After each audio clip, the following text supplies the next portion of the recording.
Planetary motions के अंदर में तुमको बताए थे हेलियो हेलियो मतलब क्या होता है, हेलियो मतलब होता है फिर जो है केप्लर्स 3 लॉज बनाता है। एक सवाल जो न्यूटन के मन में उठा, हम और तुम यहाँ पर पास में अर्थ के इतना कंटिन्यू मूवमेंट के बाद भी तो कुछ है जो हमको तुमको बांध के रखा। एप्पल तो खाया नहीं, एप्पल का भाजी पाला कर दिया, बोले कि g बराबर 9.25%। ये गलत चीज है। न्यूटन ने कहा कि वो होना चाहिए F बराबर मास इनटू एक्सीलरेशन। जैसे जैसे हम ऊपर जाएंगे g का मान बढ़ेगा तो घटेगा। तो अर्थ पूरी तरह से सर्कल नहीं है, जो सैटेलाइट होता है वो होता है एक बॉडी। तो सैटेलाइट को भी कैसे घुमाएगा, कोई कहा कि उसे डायरेक्शन। हम लोग प्लैनेटरी मोशंस को स्टार्ट किए थे, क्या स्टार्ट किए थे? प्लैनेटरी मोशंस को स्टार्ट किए थे। प्लैनेटरी मोशंस के अंदर में तुमको हम बताए थे कि प्लैनेटरी मोशंस को लेकर के जो थियरी हमारा आया था, क्या आया था? थियरी में क्या था? इसके अंदर में तुमको हम याद करो दो मॉडल बताए थे। एक मॉडल था जिसको हम बोलते थे जियोसेंट्रिक मॉडल, जियोसेंट्रिक मॉडल है ना, और एक थियरी में तुमको हम बताए थे हेलियोसेंट्रिक मॉडल। क्या बताए थे? हेलियोसेंट्रिक मॉडल बता दे। अब जियोसेंट्रिक मॉडल के अंदर में तुम याद करो तो जियो का मतलब तुमको बताए थे, इसका मतलब होता है अर्थ, है ना, और जियो का मतलब अर्थ होता है। तो इस मॉडल में अर्थ जो होगा वो हमारा सेंटर होगा और जो सन होगा वो कहाँ होगा? वो इसके चारों तरफ रिवॉल्व कर रहा होगा। दिक्कत है नहीं? तो यहाँ पे ये रिवॉल्व कर रहा होगा, क्लियर है? लेकिन एक मॉडल आया जिसको बोलते हैं हेलियोसेंट्रिक मॉडल। हेलियो हेलियो मतलब क्या होता है? हेलियो मतलब होता है सन। क्या होता है? सन। और इस मॉडल में सन हमारा सेंटर पे रहेगा और जो हमारा अदर प्लैनेट्स हैं इंक्लूडिंग द अर्थ, है ना, जो अदर प्लैनेट्स हैं वो क्या करेंगे? सन का चक्कर काटेंगे। याद ठीक है? चक्कर काटने के बाद अगर हम बोले तो मोशन जो है, मोशन के बाद इसके अंदर में एक सवाल पैदा हुआ कि भैया ऑर्बिट का क्या हाल है? मोशन वो करेगा तो किस हिसाब से करेगा? क्योंकि ऑर्बिट दो प्रकार के होते हैं, एक होता है सर्कुलर ऑर्बिट, सर्कुलर ऑर्बिट, और एक क्या होता है? एक होता है elliptical orbit, elliptical orbit. Clear है? अगर हम सर्कुलर ऑर्बिट की बात करें तो लोगों को लगता था कि ऑर्बिट तो दो तरह का होते हैं, सर्कुलर और एलिप्टिकल। तो कौन सा मोशन में रहेगा? ये तो बात तय हो गई कि हेलियोसेंट्रिक मॉडल करेक्ट है, जियोसेंट्रिक मॉडल गलत है। क्लियर है? तो अब जब हेलियोसेंट्रिक मॉडल पे बात खत्म हो गई कि ठीक है सन एक सेंटर पे रहेगा, सारे प्लैनेट जो है वो मूवमेंट करेंगे, तो जब मूवमेंट करेंगे तो पाथ कौन सा रखेंगे? सर्कुलर ऑर्बिट रखेंगे कि इलिप्टिकल ऑर्बिट रखेंगे? तो यहाँ पर तुम्हारा जो है जिसको पास करा गया, तुम अगर पढ़ोगे तो पता चलेगा कि ये किसको रखा गया था? इलिप्टिकल को रखा गया था। किसको रखा गया था? इलिप्टिकल। यानी कि ये बात कंफर्म हो गई कि जो प्लैनेट है वो सन के चारों तरफ किस ऑर्बिट में घूमता है? तो वो घूमता है इलिप्टिकल पाथ में घूमता है। कौन सा ऑर्बिट रहेगा उसका? इलिप्टिकल ऑर्बिट रहेगा। ये किसका बात था?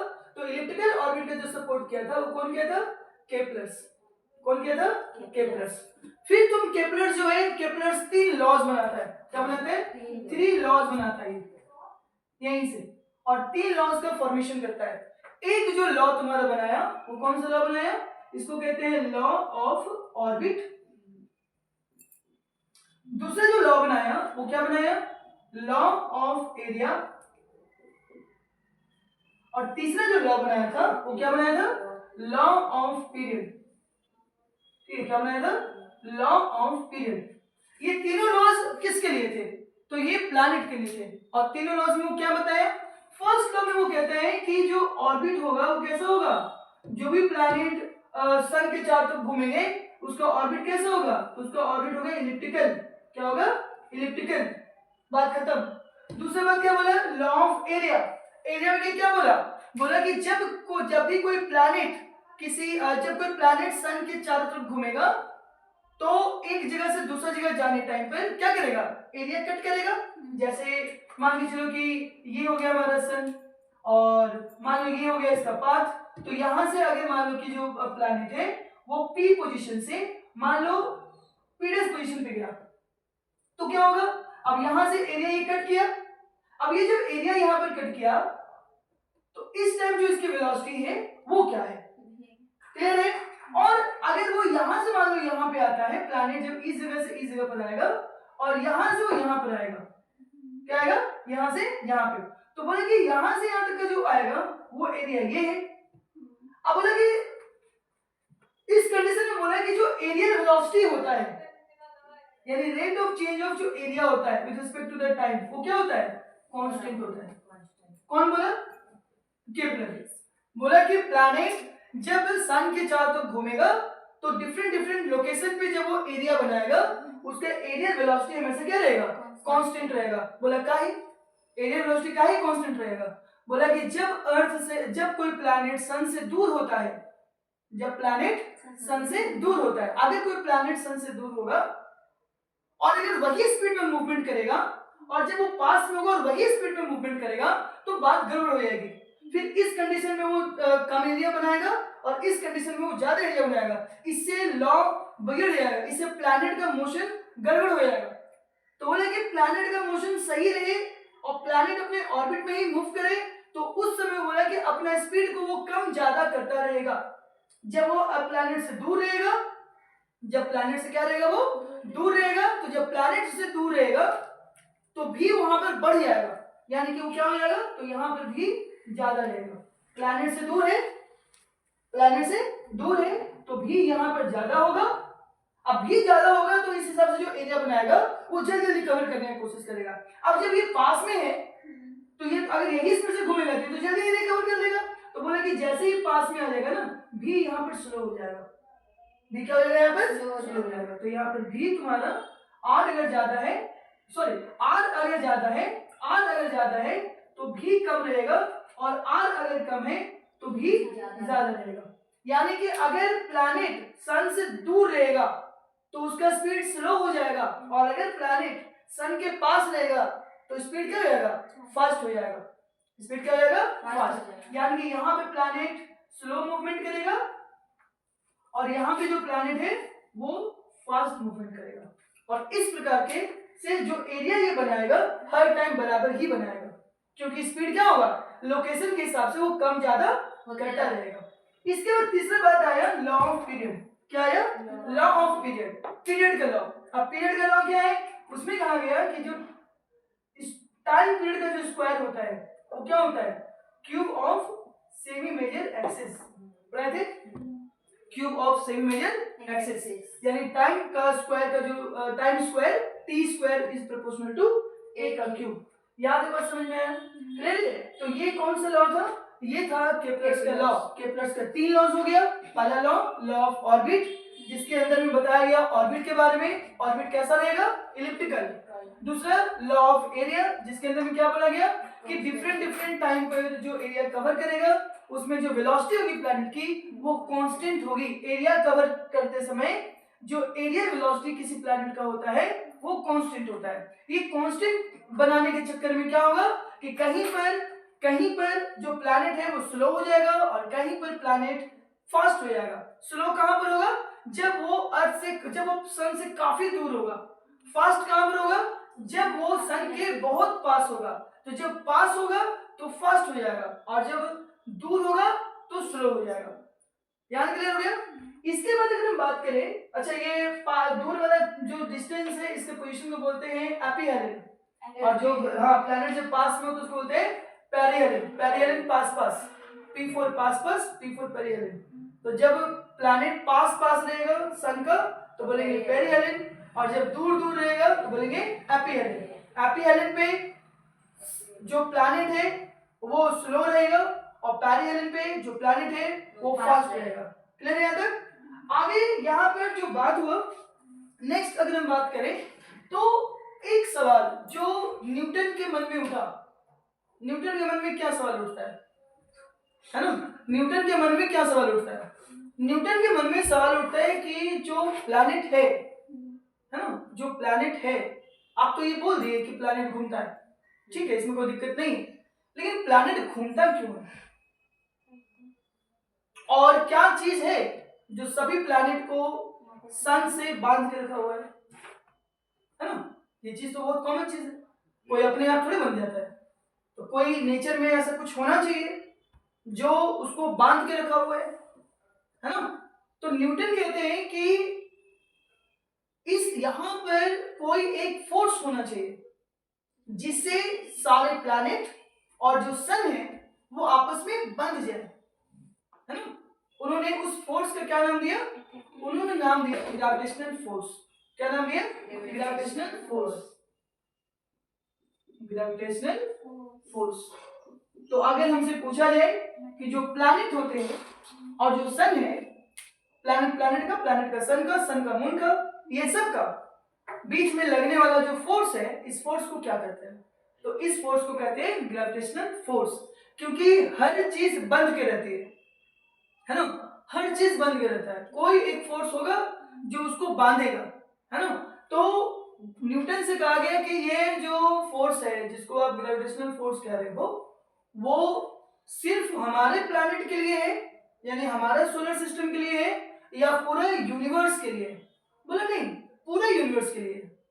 बोला सोलर सिस्टम एक एग्जांपल हम बोल रहे हैं, ये होना चाहिए पूरा का पूरा यूनिवर्स पे। बोला यूनिवर्स के अंदर में जितनी भी चीजें हैं, तो यूनिवर्स में क्या आता है? तो यूनिवर्स में गैलेक्सीज आती है। यूनिवर्स में क्या आता है? यूनिवर्स में स्टार आते हैं। यूनिवर्स में क्या आता है? प्लैनेट आते हैं। क्या आता है? मून आता है। हम नहीं आते, हम भी आते हैं। बोला कि यूनिवर्स में जितनी भी चीजें हैं, बड़ी से बड़ी और छोटी से छोटी, वो सब के बीच में ये फोर्स होना चाहिए। मल्टी यूनिवर्स के बीच में बात समझ आया? मल्टी यूनिवर्स पे ये फेल हो जाता है। बड़ा से बड़ा और छोटा से छोटा, हर बॉडी पे ये फोर्स लगना चाहिए, तभी बॉडी एक दूसरे के पास में है। हम और तुम यहाँ पर पास में, अर्थ के इतना कंटिन्यू मूवमेंट के बाद भी तो कुछ है जो हमको तुमको बांध के रखा है। और नहीं तो तुम एक बहुत गोल घूमती हुई चीज पे खड़ा होकर देखो, और वो खड़ा होकर दिखाओ हमको कैसे तुम खड़ा हो जाते हो, फेंका जाओगे। होता है ना ऐसा? तो अर्थ इतना तेजी से मूवमेंट कर रहा है सन के चारों तरफ, इवन वो खुद का भी मूवमेंट कर रहा है, बावजूद इसके हम आराम से बैठे हुए हैं और अपने हिसाब से काम कर रहे हैं।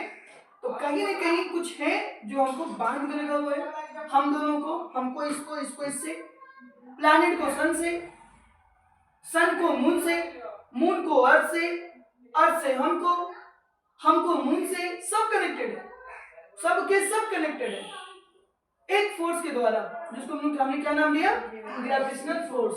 तो gravitational force is a universal force, पूरे यूनिवर्स पे ये लगता है।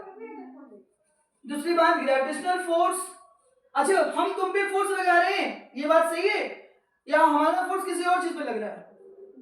ग्रेविटेशनल फोर्स किसके बीच लगता है? बॉडी के बीच में लगता है या कुछ और के बीच में लगता है? हमारा फोर्स जो ग्रेविटेशनल फोर्स है वो बॉडी के बीच में लगता ही नहीं है, किसके बीच लगता है? ये लगता है बॉडी का सेंटर ऑफ मास के बीच में। हम जब फोर्स लगा रहे हैं तो सेंटर ऑफ मास पे लगा रहे हैं, तुम जब फोर्स लगा रहे हो तो सेंटर ऑफ मास पे लगा रहे हो, इसलिए हम कहते हैं gravitational force is a central force. Gravitational force कैसा फोर्स है? एक सेंट्रल फोर्स है। दूसरा, क्या इसका रेंज लिमिटेड है? अगर ये यूनिवर्स में लग रहा है तो रेंज तो लिमिट नहीं है, इसका मतलब तुम कह सकते हो gravitational force is a long range force. कौन सा फोर्स है ये लॉन्ग रेंज फोर्स है, मतलब इसका रेंज छोटा मोटा तो नहीं है। Gravitational force is a long range force. याद है बात समझ में आया? अब अगर यहाँ पे बात करें कि ग्रेविटेशनल फोर्स को कैलकुलेट करेंगे कैसे, तो ग्रेविटेशनल फोर्स को कैलकुलेट करना है कि जैसे एक कोई बॉडी है और दूसरी कोई बॉडी है, अब ये दो बॉडी के बीच में क्या होना चाहिए? इस सेंटर से लेकर के इस सेंटर तक के बीच का डिस्टेंस होना चाहिए। मान के चलो कि इस बॉडी का जो मास है वो m1 है और इस बॉडी का जो मास है वो m2 है, तो ये दोनों के बीच में लगने वाला फोर्स कितना होगा? तो ये दोनों के बीच में लगने वाला जो फोर्स होगा वो कितना होगा? वो होगा हमारे पास g m1 m2 बटे d का स्क्वायर। कितना होगा? g m1 m2 बटे d का स्क्वायर। g क्या है? तो यहां पर g को बोलते हैं यूनिवर्सल ग्रेविटेशनल कांस्टेंट। g का क्या मान होता है? तो g का मान होता है 6.67 10⁻11 है ना न्यूटन मीटर का स्क्वायर पर केजी का स्क्वायर। बोलो क्लियर है? तो ये जो वैल्यू ये जो आपको दिख रहा है इक्वेशन, इस इक्वेशन से क्या कर सकते हैं, यूनिवर्स में किसी भी दो बॉडी के बीच में लगने वाले फोर्स को हम क्या कर सकते हैं, कैलकुलेट कर सकते हैं। याद है, बात समझ में आया? इसके बाद अगर हम लोग बात करें तो एक चीज और हम लोग को समझना है, ठीक है?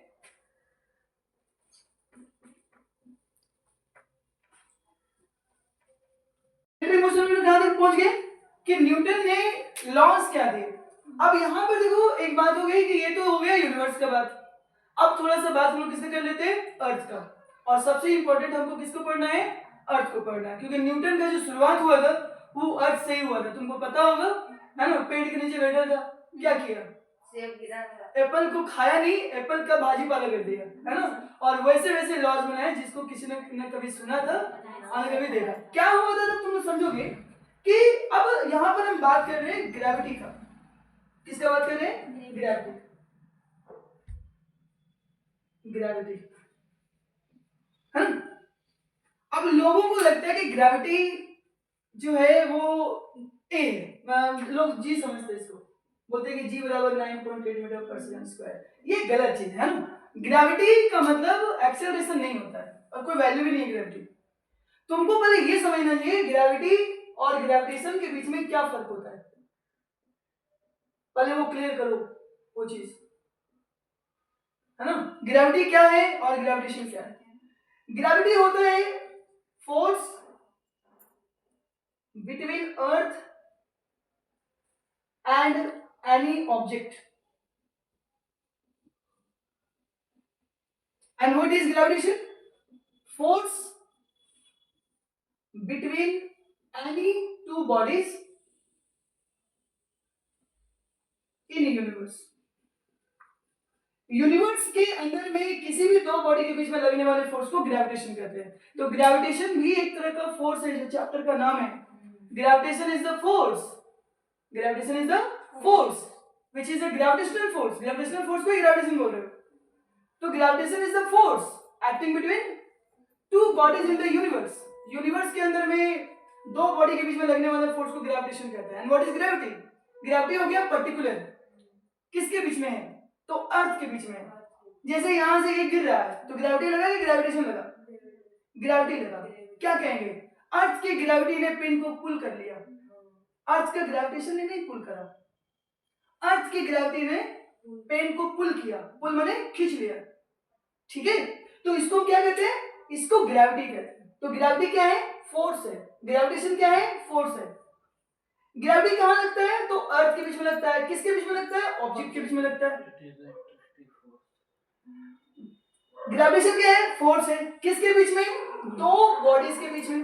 तो दो बॉडी के बीच में लगने वाले फोर्स को यूनिवर्स के अंदर में ग्रेविटेशन कहा जाता है। ग्रेविटी किसको कहा जाता है, gravity is the term related to the earth, है ना, the force on which, the force by which earth attract any body towards itself. जिस फोर्स से अर्थ किसी बॉडी को अपनी तरफ खींचती है उस फोर्स को क्या कहते हैं, ग्रेविटी कहते हैं। अब जब फोर्स लगेगा तो वो फोर्स कितनी होगी, तो न्यूटन ने कहा कि वो होना चाहिए F बराबर मास इनटू एक्सेलरेशन। अब वो जो एक्सेलरेशन है वो एक्सेलरेशन कितना उत्पन्न होगा किसी बॉडी में, तो जब भी कोई बॉडी को हम फ्री छोड़ते हैं और वो जब फ्री फॉल करता है, क्या करता है, फ्री फॉल, तो जब वो फ्री फॉल करता है तो उस टाइम पे उसमें जो एक्सेलरेशन प्रोड्यूस होगा, जैसे कि कोई अर्थ गिर, कोई बॉडी गिर रही है नीचे तरफ ऐसे, तो जो यहाँ पे वैल्यू नीचे, जो बॉडी नीचे आ रहा है और जिस एक्सेलरेशन से अर्थ की तरफ जा रहा है वो एक्सेलरेशन कितने के बराबर होता है, तो वो होता है g के बराबर। ये जो g बन रहा है वो किसके वजह से बन रहा है, ग्रेविटी के वजह से बन रहा है। इसलिए इसका नाम क्या पड़ता है, acceleration due to gravity. Gravity के कारण बनने वाला एक्सेलरेशन या ग्रेविटी के वजह से बनने वाला एक्सेलरेशन, है ना। फोर्स लगा रहे हैं तो एक्सेलरेशन पैदा हो रहा है, तो वो जो एक्सेलरेशन पैदा होगा वो g के बराबर होगा। और हमने g का वैल्यू कैलकुलेट करा हुआ है, कितना कैलकुलेट करते हैं हम लोग, 9.8 मीटर पर सेकंड स्क्वायर के दे। अब ये जो 9.8 मीटर पर सेकंड स्क्वायर है, तो हम यहाँ पे क्या कह सकते हैं कि यहाँ कह सकते हैं F बराबर m इंटू जी। तो हम जो किसी भी बॉडी पे जो फोर्स लगाएगा वो कितना लगाएगा बताओ, F बराबर mg। कितना लगाएगा, F बराबर mg।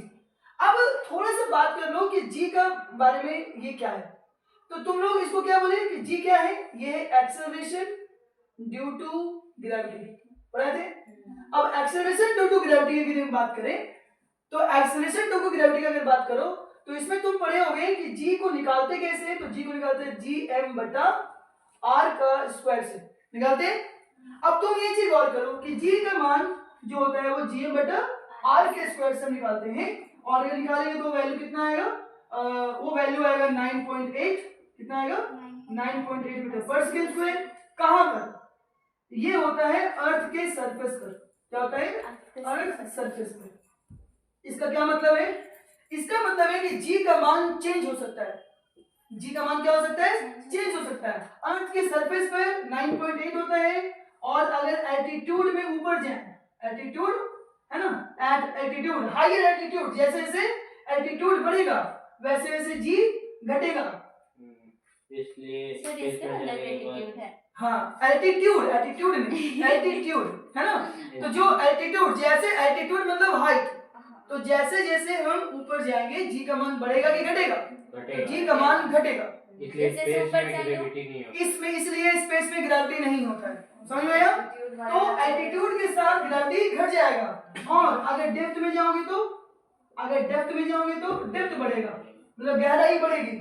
अर्थ के नीचे जाएंगे, नीचे जाएंगे, जाते जाते क्या होगा, तो जैसे जैसे हम अर्थ के नीचे जाएंगे वैसे वैसे जी का मान घटेगा। तो अगर डेप्थ बढ़ेगा तो जी फिर भी घटेगा, समझ में आ रहा है। नीचे ही आ रहा है। हाँ नीचे ही जा रहे हैं। तो बेड रॉक जो नीचे रहता है, बेड रॉक वहाँ से कोई जंप करेगा तो उसका ग्रेविटी बहुत कम रहेगा, जी का मान कम रहेगा। कम होते होते होते होते अगर तुम अर्थ के सेंटर पे पहुंच गए, कहाँ पहुंच गए, अर्थ के सेंटर पे पहुंच गए, तो अर्थ के सेंटर पे जी का मान कितना होता है, अर्थ के सेंटर पे जी का मान 0 मीटर पर सेकंड स्क्वायर होगा, घटते घटते 0 हो जाएगा। तो अर्थ के सेंटर पे जी का मान कितना होता है, 0 होता है। और बताए, और अगर तुम बात करो तो अर्थ जो होता है वो कैसा शेप का होता है, तो अर्थ पूरी तरह से स्फेरिकल नहीं है, है ना। एट द पोल ये बल्ज है, तो एट द पोल ये बल्ज है, ये हो गया पोल, और ये हो गया इक्वेटर। क्या हो गया, इक्वेटर। तो अगर ये पोल पे पूछा जाए कि पोल, अब तुम देखो गौर करो कि G is inversely proportional to 1/r का स्क्वायर। अब हम कह सकते हैं कि जो डिस्टेंस है इक्वेटर का वो पोल से ज्यादा होता है, पोल से ज्यादा होता है। अगर r ज्यादा है तो g कम होना चाहिए, यानी हम कहेंगे कि g इक्वेटर पर पोल से क्या होगा, कम होगा। यानी कि इक्वेटर पर g का मान कम होता है और पोल पर g का मान बढ़ता है। थोड़ा ज्यादा होता है, बहुत ज्यादा डिफरेंस नहीं पर है ना, उसको इग्नोर नहीं किया जा सकता। तो ये g का मान होता है ना। तो g का मान मैक्सिमम कम होता है, तो g का मान मैक्सिमम होता है अर्थ के सरफेस पर, और इसके बाद जहां भी जाओगे कम जाएगा, एक जगह छोड़कर पोल पर जी का मान पोल पे बढ़ जाता है, 9.8 से भी इवन ज्यादा हो सकता है। तो जी का मान पोल पर जाने पे बढ़ता है, ऊपर जाने पे घटता है, नीचे जाने पर घटता है, समझ आ गया। इक्वेटर पे जाने पे घटता है हर जगह, पोल पे नहीं जाना, पोल पे जाओगे तो जी का मान बढ़ जाएगा। इसमें लॉकेट अलग अलग है। आगे बात समझ में। तो यहां तक अगर हम बात को समझे तो ये हमारा जी का वैल्यू हो गया, क्लियर हो गई बात। आगे अगर इसको हम लिंक करें तो आगे तुम समझ सकते हो कि जी का मान हो गया ना। हाँ, अब आगे एक चीज समझना है कि जो ग्रेविटी है जिसके वजह से कोई चीज अर्थ अपनी तरफ खींचता है, पता है। तो जब अर्थ अपनी तरफ खींचता है तो हमको मान लो कि उसको बाहर भेजना है ना, हम ऐसे ही फेंके, लौट गया, थोड़ा और स्पीड बढ़ाएंगे तो और ऊपर जाके लौटेगा, एक और स्पीड बढ़ा तो थोड़ा सा और ऊपर जाके नीचे आएगा, है ना। फिर और ऊपर करो और तेज भेजो तो और ऊपर जाकर के नीचे आएगा। एक ऐसा स्पीड से भेजो जिससे वो ऊपर तो गया, नीचे नहीं आया, है ना, ऊपर गया नीचे नहीं आया। तो तुमको याद होगा कि अगर हम वो जो स्पीड है जिसको हम कहते हैं 11.2 किलोमीटर पर सेकेंड, इसको एस्केप स्पीड कहा जाता है। क्या कहा जाता है? Escape speed. क्या कहते हैं इसको? Escape speed. एस्केप स्पीड से अगर किसी ऑब्जेक्ट को फेंका जाए, किसी ऑब्जेक्ट को या कोई बॉडी को, तो वो कभी भी लौट कर पृथ्वी पर नहीं आएगा, है ना। इसलिए इसका नाम पड़ा है क्या? भगोड़ा स्पीड, है ना। क्या बोलते हैं लोग? भगोड़ा स्पीड। यानी इस स्पीड से दे दिया तो ग्रेविटी को समझेगा ही नहीं कि ग्रेविटी है। तो यहाँ पे अगर हम बात करें तो एक चीज समझना, जैसे कि ये अर्थ है, तो हुआ क्या, क्यों नहीं लौट के आया?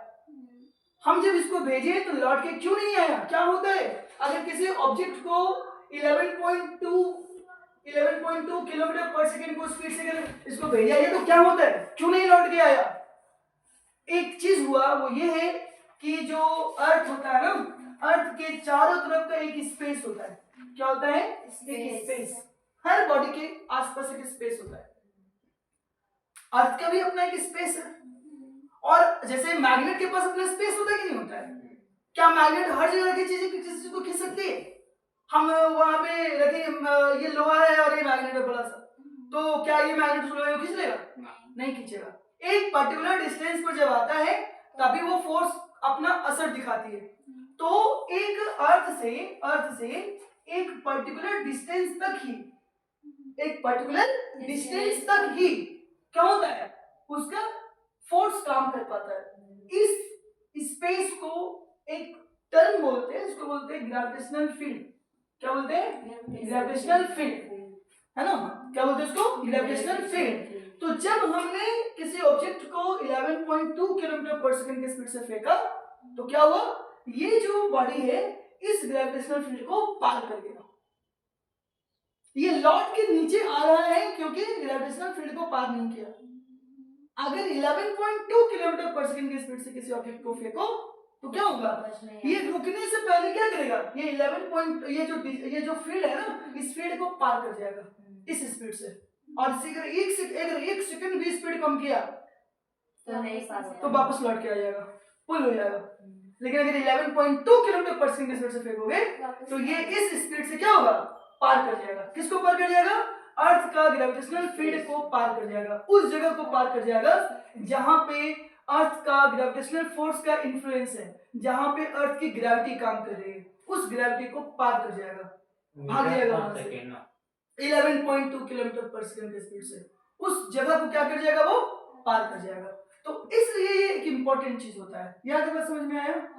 इसके बाद अगर तुम बात करो कि हम इरेज कर देते हैं, अगर तुमको हम इसका लेके चले तो नेक्स्ट हम लोग को लेके चलना है, नेक्स्ट जो तुम्हारा जो टॉपिक था वो क्या था? वो था ग्रेविटेशनल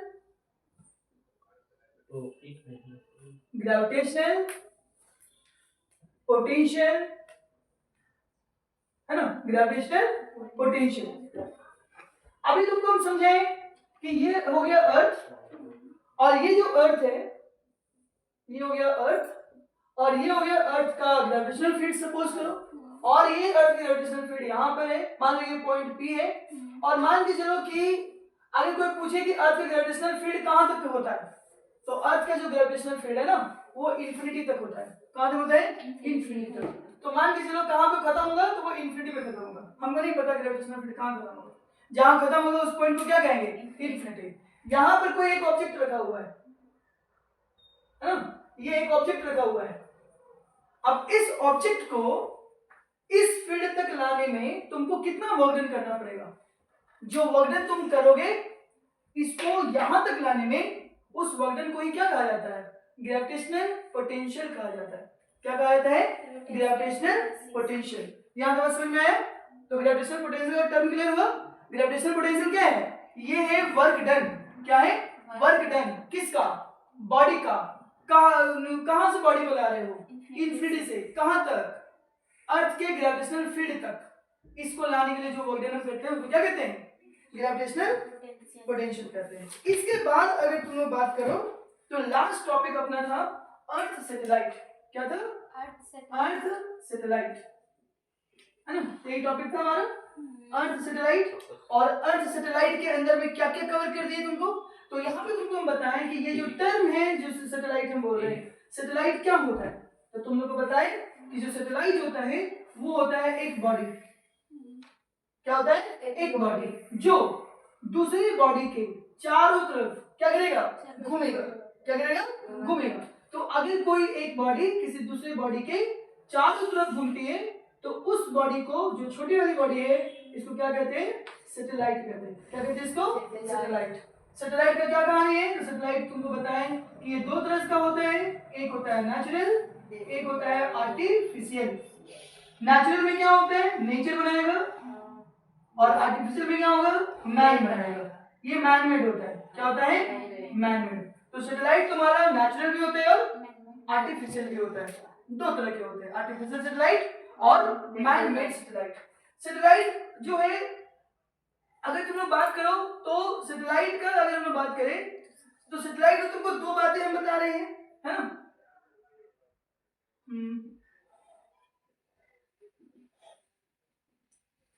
ठीक है। जो फर्स्ट